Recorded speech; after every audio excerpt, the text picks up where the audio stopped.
All right. Welcome to Juniper Art Gallery here in Spencer, Indiana. I'm going to take my mask off just while I'm talking here. Juniper's just about to celebrate our 3rd anniversary. We opened. Yeah, we opened in late fall of 2019 or 2018 rather, and then we've had a pandemic in between then, but we're still here. We're so excited. We've just begun to resume our in-gallery events. We have lots and lots of special events, like we have a 3rd Saturday art and music series, and we have a book club, which you're here to be partaking in. Hi. Thank you. And we also have all sorts of other events as well, and we're adding them as it feels safe to do so. But our main priority is to be safe in the space, and so we really thank everyone for wearing masks and for respecting each other's distance and health. So thank you for that. It really, really means a lot to have people come and support the arts. It's been a challenging time for everyone. Art shows canceled, and it's always challenging in the world of the arts, but this has been a particularly tough 2 years. But I really do feel like people have stepped up to the plate to be supportive, and we really appreciate that. Our book club meets once a month on the 2nd Thursday from 2 to 3 p.m. And we only just started in-gallery book club again a couple months ago. So we're really excited to be back in the gallery instead of on Zoom. Even though we are recording this and it can be watched at a later date. So it's a pretty casual book club. And we feature local artists or local guest authors that will come and talk to us about their book. You can ask questions, they'll do a reading from their books, and it's been really fun so far. And so today we're really excited. We're going to have Yael Ksander from Bloomington be our facilitator, and we're happy to have her here. And also Beth Lodge-Rigal is here to read with our wonderful local guest author, Greta Lind. And I want to just say a few words about Greta. I kind of have to read it because she has such an illustrious life to tell about. So Greta is a lifelong creative whose work spans diverse mediums, including theater, podcasts, television, and film, where she's appeared in All My Children and the film Rudy. Her recent acting work includes the 13-episode audio drama series, The Ernie Pyle Experiment, a 2021 Audio Award finalist. Greta has co-facilitated writing circles with young women writing for a change in Bloomington, which I might add, Beth Lodge-Rigal has been doing the Women Writing for a Change in Bloomington for almost 18 years now, so kudos to you there. Greta's life has taken her from Chicago to New York, Los Angeles, Ojai, and Bloomington, where she currently lives. She raised 2 wonderful boys into young adulthood and has just published this summer, Split Open. I'm going to hold it up. This is Greta's debut novel, and so this is what we're going to talk about and get to hear a reading from, and I am very excited to introduce Greta. Jamie, thank you so much for your generosity. I really appreciate it. And I want to just say up front, this is my very first author event, so thank you for making it such a kind and welcoming one. I'm going to take a sip of water.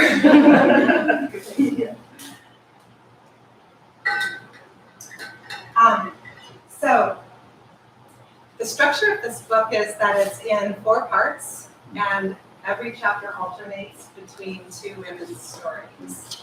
So I'm going to actually read the first Kate, and then Beth is going to read the first part of the first Juniper, and then we'll have a conversation and then have some questions. Okay.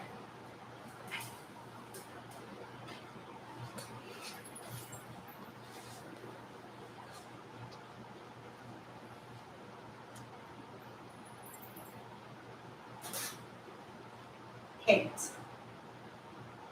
The sun is so bright, it almost hurts. I want to go home. Tired children chatter on the sidewalk. I I feel a specific kind of post-field trip exhaustion in my bones. I lift hot hair off the back of my neck for relief. The school bus finally pulls up. As we prepare to board, the bus driver steps off, saying she needs to grab a cup of coffee. It's time to leave the Santa Barbara mission and head back to Ojai. Coffee sounds good. Just a few more minutes. A parent talks to me about volunteering. I half listen. There's a seamless moment when color begins to move gently behind her.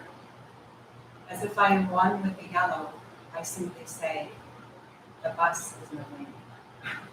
And so am I with the bus. I push the door open, climb on, and sit in the driver's seat. I am at the top of a steep hill. Just below lies a busy intersection crowded with pedestrians. They don't see. The bus is rolling. I scan. Large steering wheel, big windows, strange metal pedals, no emergency brake, nothing to pull or push to stop the bus. It's picking up speed. Step on the brake! A voice. Someone is running beside the bus. I don't know which pedal or what will happen. Nothing looks familiar. The intersection, they still don't see the bus. My foot lifts. I hold my breath. My foot lands. The brake pedal. Everything stops. I am frozen in the driver's seat.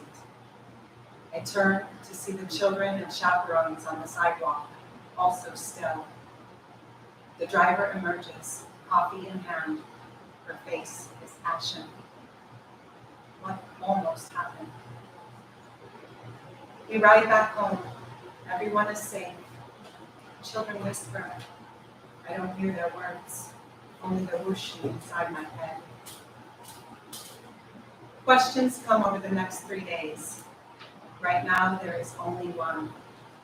Who was that woman? Without fear or thought, she jumped on a runaway bus and stopped it. Kate lays down her pen, turns out the light, and falls back to sleep. Beth, her heart pounds, like slogging through molasses. Kate pulls her awareness from the dream world, a party. She's disoriented. It's light outside. How is it already morning? She turns over. David, asleep, like their marriage. And ever since she stopped that bus, something in Kate has felt oddly awake. David's dark hair, chiseled face, and reclusive body language, even in bed, feel familiar, reassuring, yet unsettling. Kate shakes him. I'm scared. What do you mean? He mumbles. I don't know. Kate stares at the ceiling. I need more sleep. I was up late working. David pulls a pillow over his head. The boys have today off. Kate's heart sinks. Remember? Huh? We talked about this several times. We're taking a hike and a picnic as a family. There's no way, he mutters. I have to work. You take them. Kate's jaw tightens. Why is he so distant? Come on, just for the morning, she begs. I can't. He inches away. Let me sleep. You were up playing Computer Hearts. What? I saw you when I went to the bathroom at 5 in the morning. David rolls further away. Fine, she says. Hearing PlayStation noises from the other room, Kate sits up. She looks at her watch. Why do the boys wake up so early on a day off? School mornings, they're sound asleep at this hour. Coffee. Kate peeks in. Hey, you could have slept in. Mommy! Ben jumps up for a morning hug. His sun-kissed blonde hair sticks out on one side and his big brown eyes sparkle. Ben, says Peter, I'm going to get your guy. Ben rushes back to his seat, picking up the handheld control. Morning, Peter. Kate smiles at him. Hi, Mom. He barely looks up. We can play today. There's no school. I know. It's fine. Just not all day. We know, he says, sounding like a teenager. far too young for that tone. Peter's thick hair looks darker. His facial features are becoming more defined.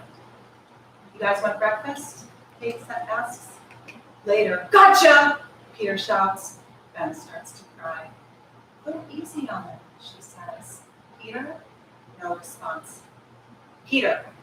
Kate raises her voice. Huh? He's 3 years younger than you. Remember that. Sorry. Okay. He looks up. Kind, deep, dark eyes. Hey, Ben, want to pick the next game? Ben's tears stop immediately. He runs to find his favorite music game. Being kind makes all the difference, Kate says gently. Hey, okay. Peter relates. I'll be in the kitchen. Then we're hiking? Peter's eyes light up. Dad can't. Why does she have to say it? Disappoint her son. But we can go. I thought Dad was coming. His face falls. Me too, Kate says, more to herself than to Peter. Forget it. He mumbles. Let's talk after breakfast. Ben's too slow. Peter stares at the screen. It's only fun if Dad comes. It is more fun if they're all together. We'll have breakfast in a bit. Peter's thinking about coffee. Pancakes are special? Peter nods enthusiastically. Kate takes a jar of coffee beans from the cupboard and dumps a small amount into the grinder, pressing the on button. She pours coffee grounds into the filter. Filling the pot to the 4-cup line, she adds water and turns on the machine. No family hike today. She should have known. It used to be so different. She had fallen fast for Ada. It was their deep conversations, his talking. He was 20 years her senior and seemed wise, worldly. On having drinks with a small group of mutual friends, they went into their own little world, just the two of them. Television. When Kate looked up, almost everyone had left. She hadn't even noticed. It was eloquent, charming, and handsome. He told her she was special, radiant. He made fun of the shape of her nose, but sweetly. Within the month, Kate was living in Los Angeles, a place she said she would never go, just to be near them. The coffee maker beeps. Kate pours a mugful and adds cream. She takes a sip. Hot and rich. The new dark beans were well worth the little extra cost. And now, 10 years later, joyful screams erupt from the next room. The last few years, Peter and Ben have discovered the fun they can have together. They are amazing, smelling of sweat and spring. The depth of life has unfolded, opening Kate in ways she never imagined. Coffee is hot in her hands. Kate brings it to the laundry room. Taking clothes from the dryer and adding them to the mound of clean but unfolded shirts and pants, she pauses. Underwear and socks sit in their own ignored pile to be avoided as long as possible. This looks like the scene of a normal housewife. It is not. This is the unattended pile of love. Kate takes the items and carefully folds them one by one. Her scream is silent, invisible, like she is. As she reaches for the whites, unable to procrastinate any longer, her breath quickens. Each tiny sock, while looking for its mate, panic creeps closer. This feeling is so familiar. When she was young, wetting the bed at 6 years old. Was this how her mom felt in the household? It couldn't have been easy. They moved to an urban religious colony in the early 70s when Kate was 3 years old. Except for a few school friends, especially Mia. All Kate knew as a child was life in the fellowship. The socks. She throws them back into the basket. Peter and Ben are not so young anymore. She is still needed, but differently. And it will only continue to change. This ache, the urge to move forward cowers in the face of her fear. How would she have time for anything more? Where would she find the energy, the confidence? Plus, it was 3 days ago. Unable to integrate the experience, she finally wrote it down in the middle of the night. There's something peculiar about that day. Kate felt oddly alert. When asked by a parent why she was on a field trip, she answered, "I'm here in case anything goes wrong." A strange thing to say. Had something within her intuitively known there would be an emergency? Is that why she was there? Or had it happened because she was there? Was it meant for her as a test? And what? Who? Was that part of Kate that held such awareness and acted with no fear? Yelling, the boys, the beginning of an argument. She takes a last sip of coffee, cold. Time to make pancakes. As Kate walks toward the kitchen, something hits the window, startling her. A tree branch. Huge gusts of wind blow outside. Kate watches the trees as they sway back and forth, bending easily. She stands transfixed. Beautiful. What would it be like to move and flow so naturally while remaining strong and grounded? Kate feels a stab in her stomach, a longing for both the rising up and burning deep. Ojai's trees felt reassuring, especially the old oaks, eucalyptus, and orange groves. There's something about them, especially at the pink moment of dusk with the Topa Mountains in the background. For some reason, Kate was drawn to Ojai out of the blue when they lived in Los Angeles. She woke up one morning compelled to go. David agreed to go with her. Later, he discovered Ojai is believed to be a spiritual vortex, a fortunate place to live. The ideal small California Valley town to raise a family in. A wonderful place to explore outdoors with boys. Kate walks into the family room. "Peter, Ben, come help me make pancakes, and we'll pack a lunch. We're hiking today." That night, the house is quiet. With the boys in bed and David writing in his office, Kate's mind returns to the earlier thoughts. Does David still find her attractive? He used to say such kind things, but she is no longer young and sweet. She's in her 30s with stretch marks on her abdomen, smile lines. She is a real live and mother with real needs, not a fantasy. Kate feels a strange pull. She remembers the dream she had the night before. A party. It was nowhere she's ever been, yet it felt so real. Who was that woman in it? She was lovely, with dark blonde hair and gray blue eyes.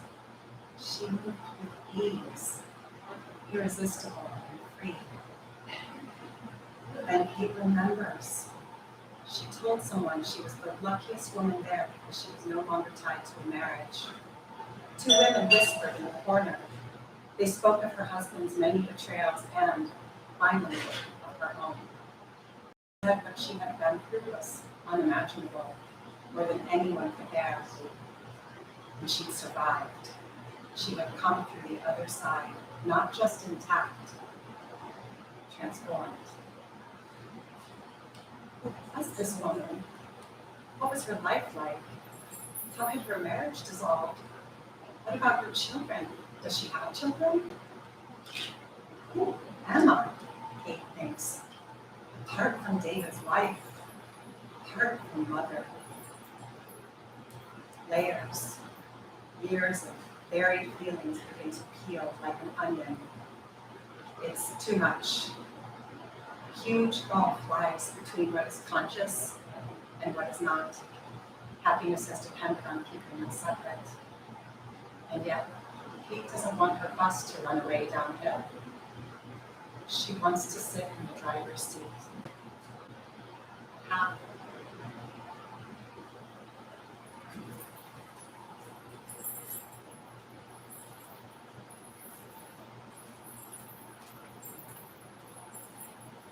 Jennifer. As she stretches upward, Jennifer catches an accidental glimpse of herself, her appearance barely recognizable in the dusty mirror. Hair tossed, lips swollen, face fired with sweat. The eyes of the woman reflecting back are exotic, not her own. Come here, who's Andrew? The voice ached with pull, his embrace warm and tight, frightening. She must push fear out through the corners where it has begun to seep in. Not now. In Andrew's gaze, she is found. Gentle rocking, bodies humming, rhythm slowly, slowly growing, goosebumps. She will feel this pleasure until it is time to go. That separation will fragment her, crush her, bring sorrow and regret. But this loving is heaven sent, isn't it? Her body never lies. Every pore, her very core pulses, intoxicating pleasure. Her whole world splitting open, merging, nothing separate. Her children. Look at me. His voice is low and assertive, entrancing. She hadn't known she'd slipped away. His eyes, dark hazel, his strong arms. How could she miss a single second? But holding this, being here, is hardly possible. Jennifer, asks Andrew, what's wrong? She is suddenly alert. He is trying to understand. How could he ever know? His risk is nothing compared to hers. He has no family, no one counting on him. And this thought cuts into her. She is everything she once judged so harshly. She feels more alive and closer to death than she ever has. I'm okay, she smiles. Betraying tears well up quickly. She cannot hold them. I'm scared. I'll forget my children. I'm scared. You won't, his voice. I won't let you.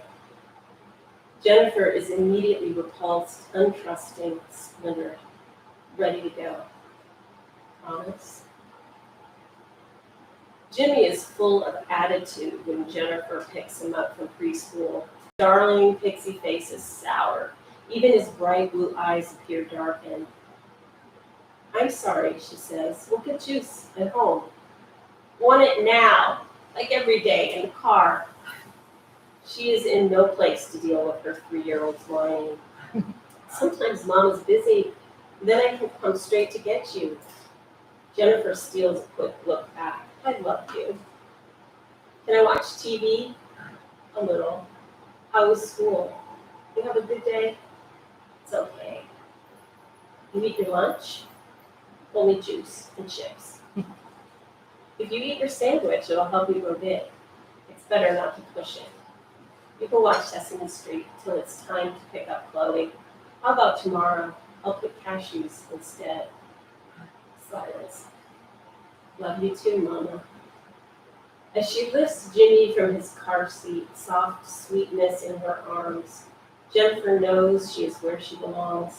His warm little body melts into her perfect puzzle piece. Hardly able to put him down, she settles him onto the couch with hugs, kisses, and juice. Was that her earlier? Was it Creole? Jennifer looks down. Her hands are shaking. She begins to pick up the house.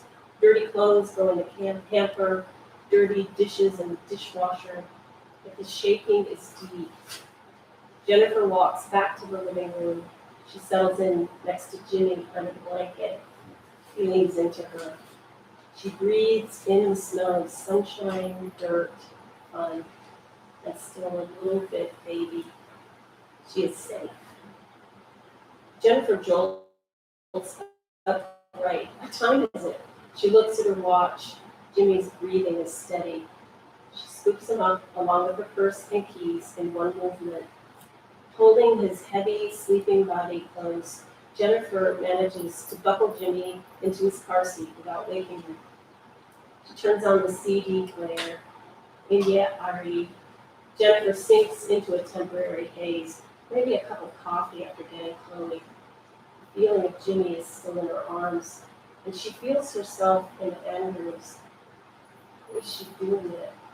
And how will she feel tonight when James comes home? Chloe is on the swings with her best friend. They remind Jennifer of two characters in a fairy tale she once read when she was little. Chloe with her light, almost strawberry blonde hair and blue eyes. Lily with jet black hair and a fair complexion.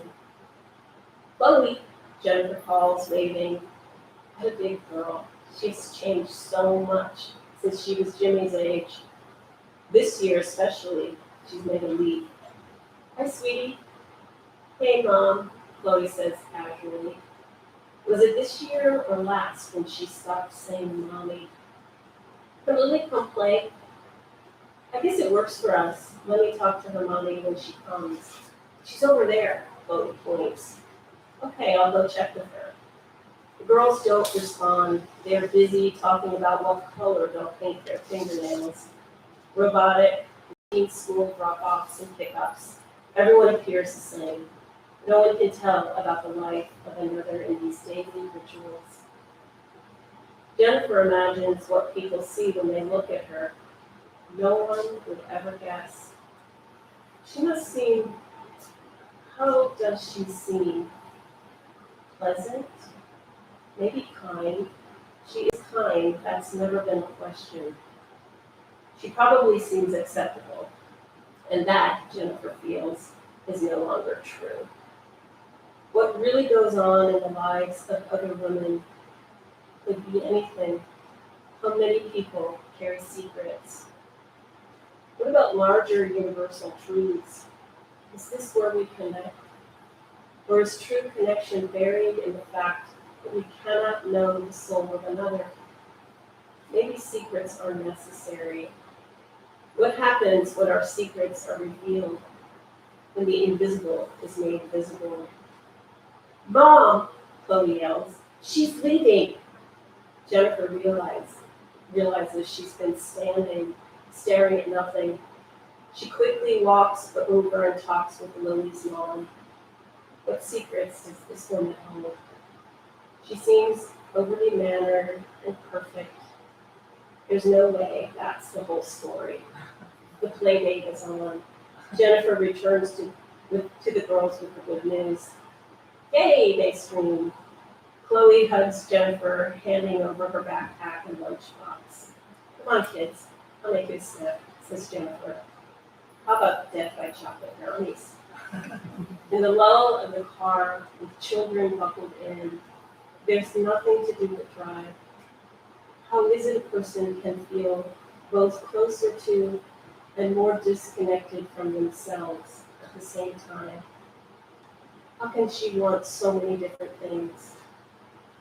Is there a deeper loyalty than our morals allow? A loyalty to self at the level of soul?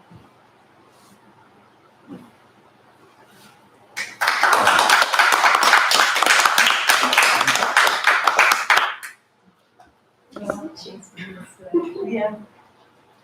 Oh gosh. You know, Greg, you write about that experience of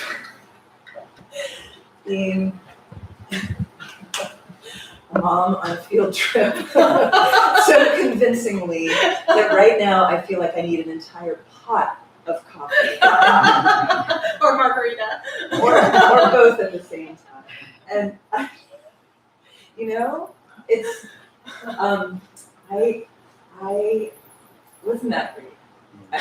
Thank you all for listening. So that again is the beginning of the book, and those are the two characters, Kate and Jennifer. So Kate and Jennifer.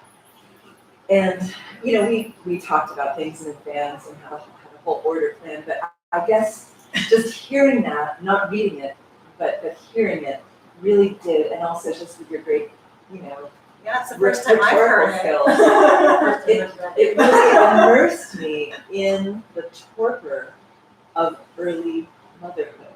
There's no way to put it. That thing that you're not allowed to express because you're supposed to be so happy, right? And all giving. And all giving.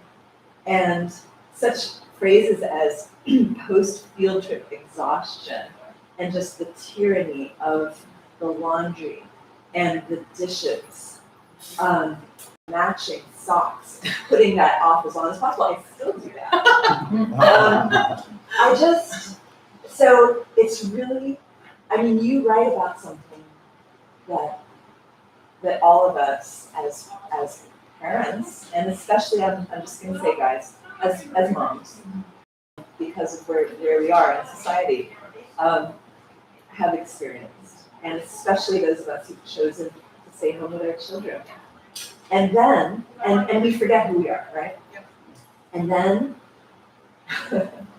you remind us that all moms are superheroes, actually, and you have to do this in this really overt, over-the-top way by stopping the bus on a field trip. But I really think that, and having that out-of-body experience of not knowing what to do and then stopping that bus, it's almost like that's what catalyzes this whole process for your character. Well, indeed, and also catalyzed my process as a writer, because I never actually wrote before that. Maybe in a journal here or there, but I guess, yeah, I love this. This is just easy. Yeah. So Most of the people. Yeah. Okay. We're just kind of a little bit. We're basically at our house. Okay. Awesome. So the reason that this book exists is because of the event on the bus, that experience. That was something I experienced 100%. And it was both disembodied and so ultra embodied that all that existed was the very moment as it was happening. And I don't know, it was an experience of being so present with what was happening that I was not separate from it. So it was almost like as that bus was moving, my body started moving, and it didn't even register, it simply happened. And all of that was happening without thought. So that did happen, and I did finally, after 3 days, write it down because I didn't know what else to do. I did not know who that woman was. I'm still learning who she is. And that was 20 years ago. And then from there, after writing that page, what was really surprising what was surprising in a different way was then this fictional story started coming through with these characters and their lives. And it very much felt like I was watching a movie. It was very visual for me and I would hear it. And I never meant to write this. I didn't know what was happening. I only wrote when it would not leave me alone. And I wrote it longhand. So I would write, and again, there was no thought. There was kind of an effortlessness to the actual writing because I was like, what's happening? And I was just like, you've got to be kidding me, because I was receiving it as it was coming through, and then as it was coming through my pencil, I was seeing the written words. So that's the experience that every artist longs for, and I'm envious, actually.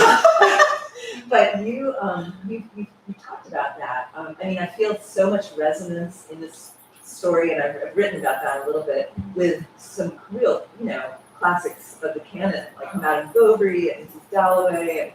And what you write about is this so-called problem that has no name that Betty Friedan talked about. It's just like, but then what's so, or I think so.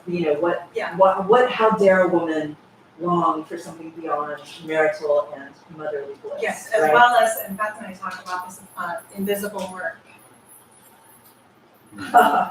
Yeah, talk about that some more, invisible. Oh, Yeah, because maybe that's a new concept for some people. oh, right, yeah. Well, I mean, we all have it to varying degrees, but it's what goes unnoticed, goes unseen, goes unsaid, where the ways that we have to find a way to support ourselves, because what we're doing is so behind the scenes and in support of others. And I think that's why it's particularly resonant for women and mothers who have families, because we're suddenly moving into conditioning that we're not even necessarily consciously aware of.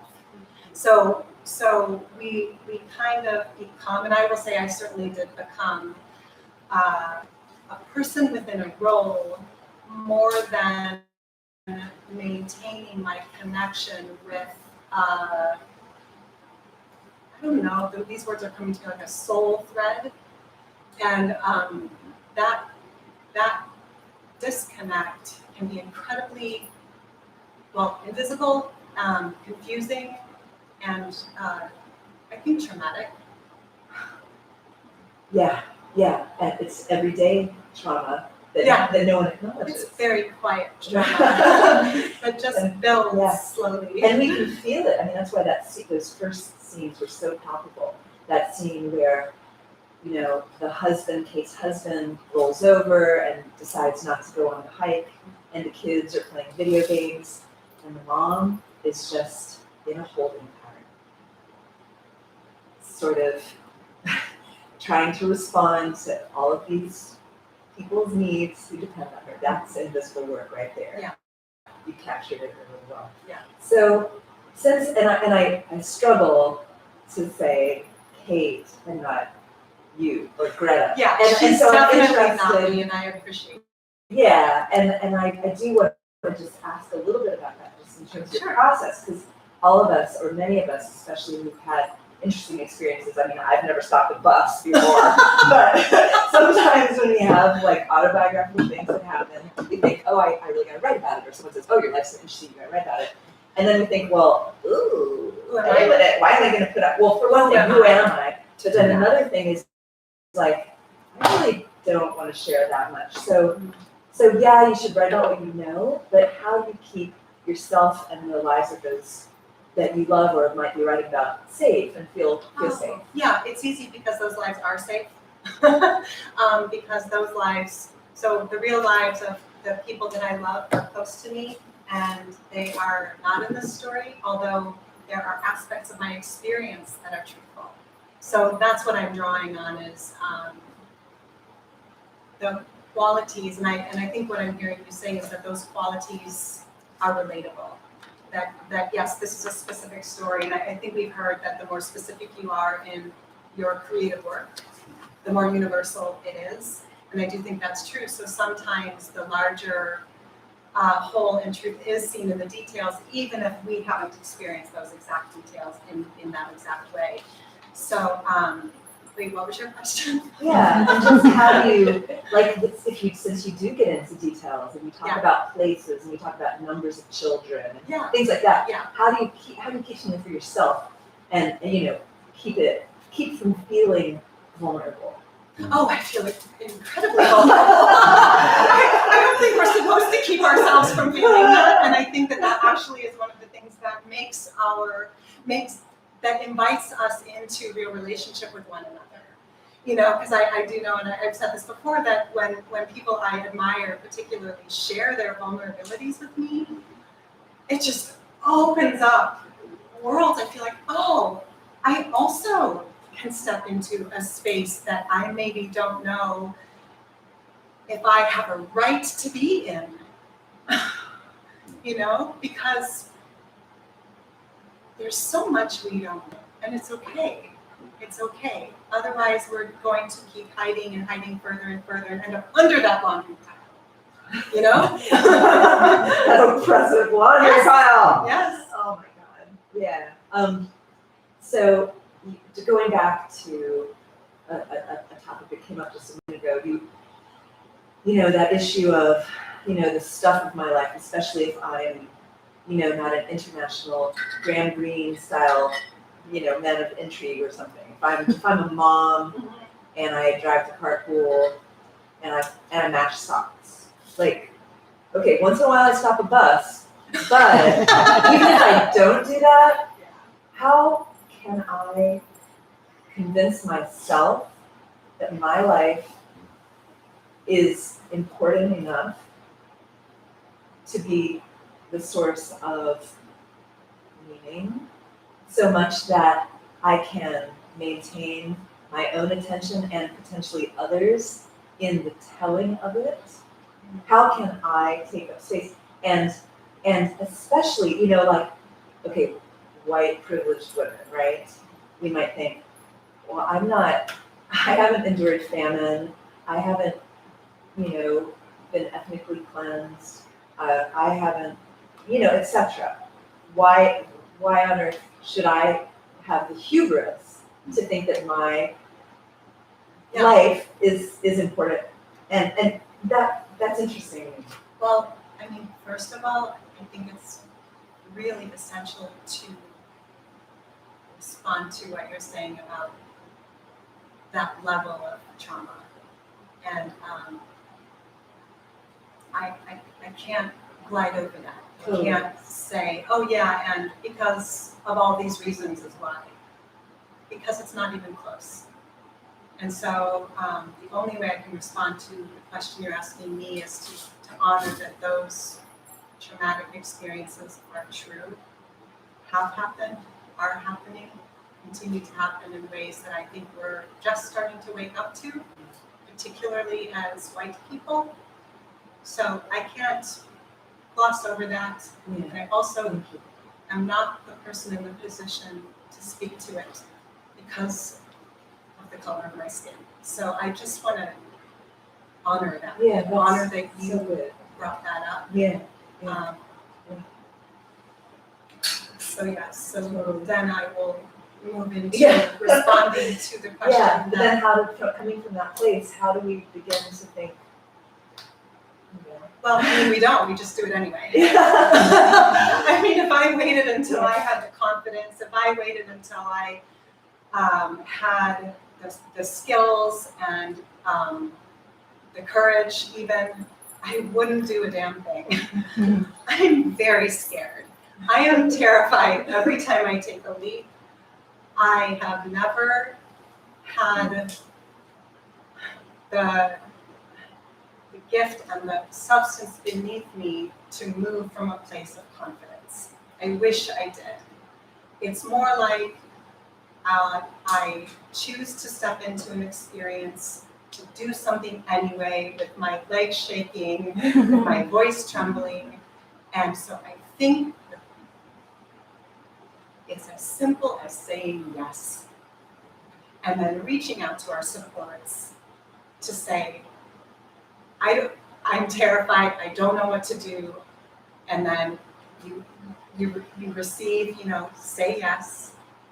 And then a little bit of gentle guidance and support so that you have maybe some stepping stones to know enough so that you show up. Like, you don't show up in a pretend way. You don't show up like, oh, okay, so yeah, I'm confident and I'm, just do it and be you.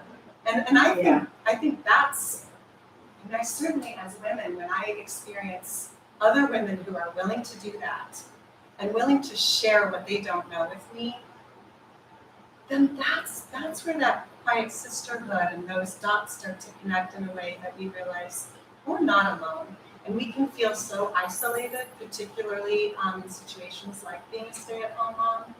And it's through our willingness to be vulnerable with one another where those genuine connections happen. And then that opens up a space and a possibility, like what's happening here right now. Oh my gosh, I feel like that's a perfect segue. I really want to, I don't know who's read the book or who hasn't, or if anyone has any questions or wants to chime in. Can I ask a question? Yeah. You kind of muffled here. So the book, Kate's best friend from childhood is a woman named Leah, who's a woman of color. And I know from the acknowledgments of the book that you had consulted with somebody about racial sensitivity issues, what did you learn from that consultation? Well, I'm still learning a lot. I'm so grateful that this process didn't happen earlier than now, when I have a level of awareness even to ask to have a racial bias sensitivity leader. Even 1 year ago, I wouldn't have known that, and it would have been a different book, and I would have,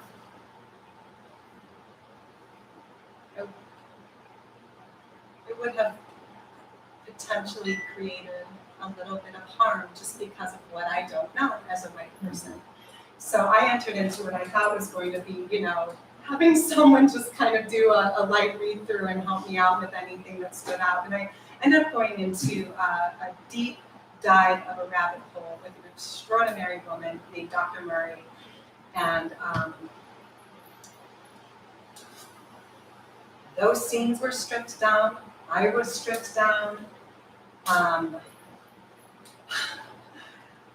She held in there with me. She stayed with me. She witnessed me in my decomposition of my own conditioning. We all have it.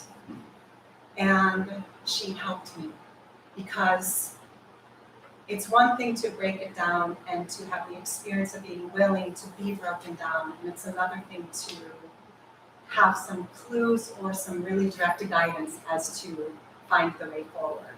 So I would not have been able to figure that out by myself. And I wouldn't have been able to figure that out with another white person. And she has 3 degrees, not just 1, 3 degrees. And she is very clear and very direct in her communication. So the answer is, I guess, another layer of willingness to be vulnerable and to not know is how that happens. And she helped me understand how to elevate that character. So, and to create an equitable relationship and friendship between Mia and Kate. So, in terms of status, in terms of weight, in terms of, why is she making the coffee? She shouldn't be serving Kate. Well, in this book, Kate is making the coffee, so like there are different ways. She helped me connect the dots of concepts that I'm still learning, and I have a lot to learn still, we all do, with tangible ways of how to do it, how to uplift this friend who Kate's known since childhood, who is a woman of color, who Kate has just adored since they were in the 3rd grade, and I was able to do what I did in that realm because of Dr. Murray's help. That's how. Yeah. How did you even think to ask for her help? Oh, I had, fortunately, so many synchronistic experiences. Been told of a racial bias sensitivity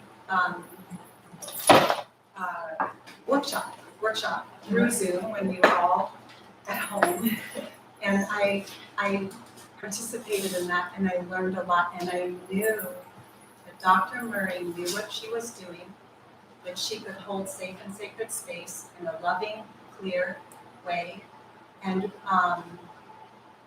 there was no bullshit in that space. And I think that she came to mind because I already trusted her at a very deep level. And I must have trusted her very, very deeply because I allowed myself to fall with her. I fell, and we just spent hours and hours. I mean, it was just over a week of, it really did feel like this rabbit hole that I did not intend to go down, and we kept going. And we found our way through. And my hope, I moved, she asked me what my intention was, and it started out being to do no harm, and it ended up being to be as impeccable as I possibly can with this character, because I felt the weight of the responsibility. And we even talked about, because even when we were done with all of that, she said, what is wrong? And I said, yes, I'm still feeling, what right do I have as a white woman to even Right, this character. write this character who's Black. And she said, well, here's your two answers. If anyone asks you that, I guess I'm just asking myself that. So she said, what, am I only supposed to write about white characters? And the second thing is you tell them that you hired a woman with not 1, but 3 degrees. And you paid her well. Oh my gosh. She was worth every penny and more. I'm sure I'll continue to learn from her. You know, you've touched on this experience where you were just very humble and very willing to learn and to lay down any, pride that you had about knowing better. And it seems to me like you use this expression with me often about a beginner's mind. And I mean, I should just tell you that this is Greta's first novel, but she's also done so many other things. And it seems like, especially now in your life, you're just trying a lot of new things, and your audio work is new. And so I just, like, this concept of beginner's mind, I think it's just very fresh and inspiring. Now fly. Well, it's not intentional. I would love to know a little bit more of what I'm doing at any given time. It's just not the way it's going. I seem to find myself in new mediums again and again and again. And I have not sought out any of them. They have come in a way that life does bring if we're, open and paying enough attention. And so I don't really even know what to say about that because it's not purposeful. Right. It's profoundly uncomfortable. I mean, you know how something that is one's liability is also one's superpower. And so I think that the fact that you are so unpretentious literarily is an incredible superpower. Because, I'm saying these things like, oh, it's like Flaubert, and you're like, What are you talking about? But the fact that you are not encumbered by these literary forebears actually makes it very fresh, I think. And like the dialogue, even after all of the editing that I know you went through and that you worked on with your editors, it stays very fresh. The writing feels fresh. The novel moves it has this freshness that is remarkable. That doesn't have the weight, like, if I'm gonna write something, it's gonna have like 4 different references to things I've read in one sentence. And it's gonna be like, oh, I cannot read this damn book. But but that's what's like, it's so fresh, and you're like, whatever. But at the same time, you're telling a universal story that has been, the likes of which has been treated by the greatest authors of modern times. The female situation. That's what I wanted to bring up. Yes, I'm glad you please. brought I that up. wanted you. I found this book so fresh as one who reads a lot of books and has conversation with a lot of authors and a lot of how-tos. This was so real and raw, and it was so deep and rich. I got 3/4 of the way through, started rereading the first 3. Now I'm slowly going through the very end. This book also feels like, and I wanted to ask you this question, I was about ready to call you Kate, Greta. Was this a calling? Did this book call to you over the years? Did it call to you in your dreams? I'm always curious about that. Not only did it call to me, it would not leave me alone. And when I wasn't listening, it would come into my dreams. I literally one time, because I did write it by longhand, I literally dreamed that I was sitting at a table writing. That was the whole dream. I happened to have like 3 hours free suddenly, like the kids were off somewhere, and I sat down at that very table, and I mean, it just came through. So to varying degrees did it come through. That was almost like automatic writing. So, and even in the rewriting process, it's interesting. I had never thought to rewrite the first part, the bus part. Never even occurred to me. And from the first time I wrote it 20 years ago, like, what's happening? And I was asleep and my awareness was illuminated in that state, and the words verbatim started coming through. And I woke up and I grabbed my phone because like I'm so, modern now. And I just wrote it in the notes of my phone, went back to sleep, woke up, and almost verbatim with just a few word changes. That beginning was refreshed. And what was interesting and what I never would have imagined, I didn't realize until that moment that I was in shock for 3 days. I did not know. And when the rewording of that experience came through several months ago, it was more immediate and more accessible and more embodied than when it happened. So there are all kinds of things that I can't quite explain that are not my doing. And I understand I am willing to receive those things and take the time to write them down or communicate them. The answer to your question is yes. Are there 2 parts to your question? I can't remember. No, I can't remember. Yeah. That's a long time ago. Yes, it called to me very much. And there was another layer of that during the pandemic. So, everything was shut down. And at that point, it not only called to me, it screamed to me. And what was different was that it screamed to be born. It absolutely screamed to be manifested. Well, I'll just say this and then I'll be quiet. Where it tugged on my heart emotionally was thinking about my elderly mom, who's now 88, who wanted to be someone she wasn't allowed to be because of the culture. Thinking about my 2 daughters who are moms in their 30s. Maybe some of the same thing. And I just can't help but think that, especially moms, women, the more they get this book in their hands, the more it's going to free them up to really embrace their wholeness, their shadow, their light, not trying to live up to any kind of expectation. And I would just love to see you interviewed on Brene Brown's podcast. Let's all envision that. I'm not talking Brene Brown. Oh my gosh. I would be like, that'd be terribly amazing. And it has, I think it could go huge too, because it has this accessibility. It's extremely profound, but it's also extremely simple. It's beautifully simple. It's clear as a beautiful pond.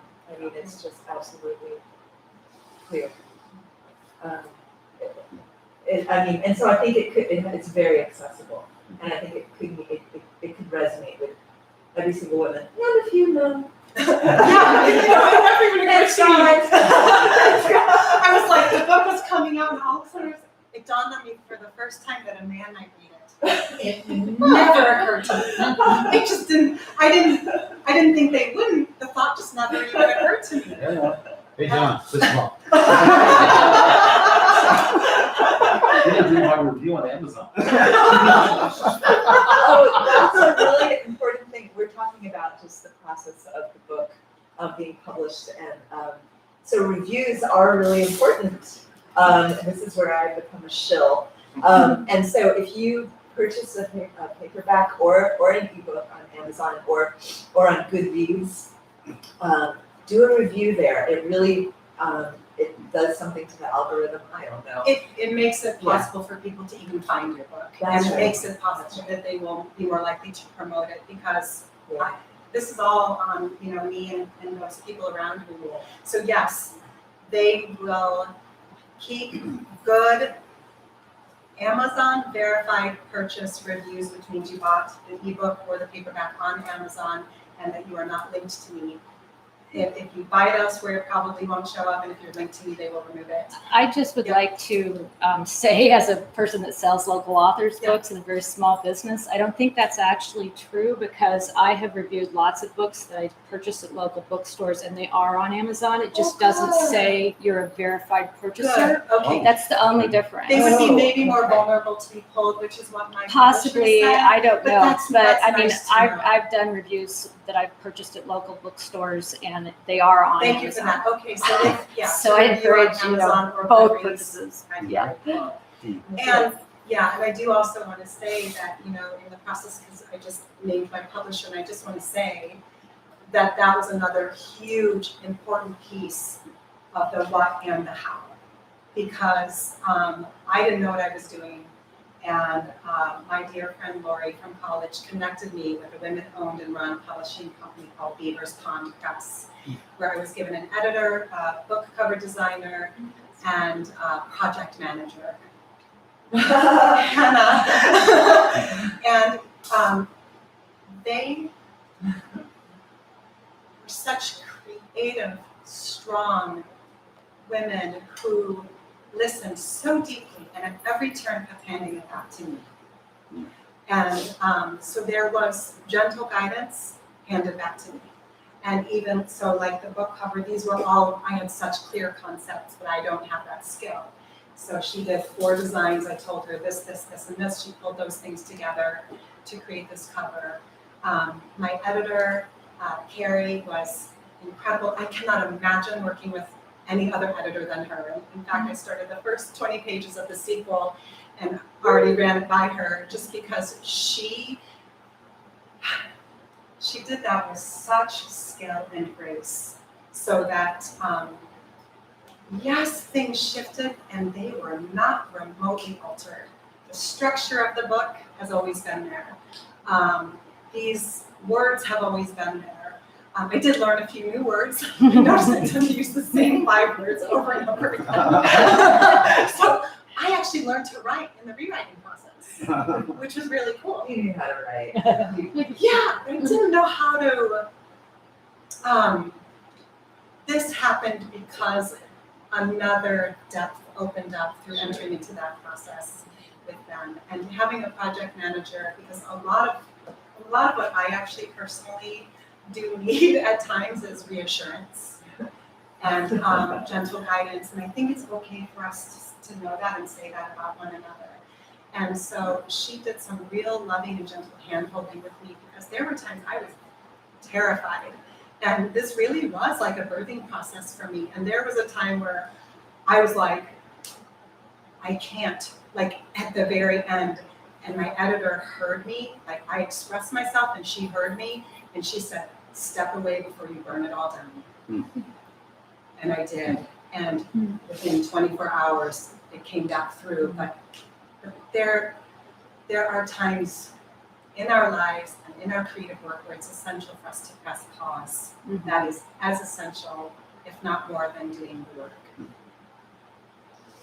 Wonderful. I love the shout out to Beaver's Pond. Beaver's Pond Yeah. Press, women-owned and run publishing company. Incredible. Just acknowledging that, this romantic vision of the artist and the Garrett creating the thing is a little outdated, right? I mean, a bit of a myth. Like we all need There's nothing input romantic and about it. support. Oh yeah, we need our people, we need our teams. Yeah, absolutely. Well, does anyone else have anything you want to ask or share or?